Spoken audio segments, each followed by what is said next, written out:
ഈ സെയിം ഫോട്ടോസും വീഡിയോസും എല്ലാം ഞാനും കണ്ടതാണ്. ഒരു വർക്കൗട്ടോ ഡയറ്റോ കാര്യങ്ങളോ ഒന്നുമില്ലാതെ കൊച്ചു കുട്ടികൾ എങ്ങനെ ഇത്ര മസ്കുലറും ഷ്രെഡഡും ആയി. അതെങ്ങനെയാണെന്ന് അറിയുന്നതിന് മുമ്പ് ഈ വീഡിയോ ജസ്റ്റ് ഒന്ന് ലൈക്ക് ചെയ്യും. പറഞ്ഞുതരാം. ഹെർക്കുലീസ് ഡീൻ അഥവാ സയന്റിഫിക്കലി പറയുകയാണെങ്കിൽ MSTN മ്യൂട്ടേഷൻ. അതാണ് ഇനി കാരണം. നമ്മുടെ ബോഡിയിൽ മയോസ്റ്റാറ്റിൻ എന്നൊരു പ്രോട്ടീൻ ഉണ്ട്.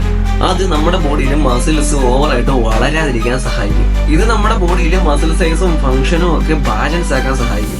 MSTN ജീനാണ് ഇത് പ്രൊഡ്യൂസ് ചെയ്യുന്നത്. പക്ഷെ ഇതിന് മ്യൂട്ടേഷൻ സംഭവിച്ച മയോസ്റ്റാറ്റിൻ പ്രോട്ടീന്റെ അളവ് കുറയും. അതുകൊണ്ടാണ് ഇവർ ഇത്ര ജാക്ഡ് ആയിട്ടിരിക്കുന്നത്. ഈ കണ്ടീഷനെ മയോസ്റ്റാറ്റിൻ റിലേറ്റഡ് മസിൽ ഹൈപ്പർട്രോഫി എന്നാണ് പറയുന്നത്. ഈ കണ്ടീഷൻ ഉള്ളവർക്ക് മസിൽ മാസ് ഹൈ ആയിരിക്കും, ബോഡി ഫാറ്റ് കുറവായിരിക്കും. ഈ കണ്ടീഷൻ ഹ്യൂമൻസിൽ വളരെ റെയർ ആണ്. പക്ഷെ ആനിമൽസിൽ ചില ബ്രീഡ്സിൽ കോമൺ ആയിട്ട് കാണുന്നു. ചില കുട്ടികളൊക്കെ വലുതായപ്പോഴും നോർമൽ ആയ കേസസും ഉണ്ട്. ഇനി സ്ട്രെങ്ത് നോക്കുവാണെങ്കിൽ സൂപ്പർ ഹ്യൂമൻ സ്ട്രെങ്ത് ഒന്നും കിട്ടത്തില്ല.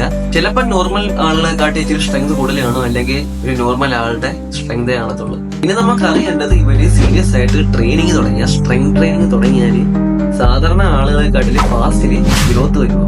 The answer is yes, they can.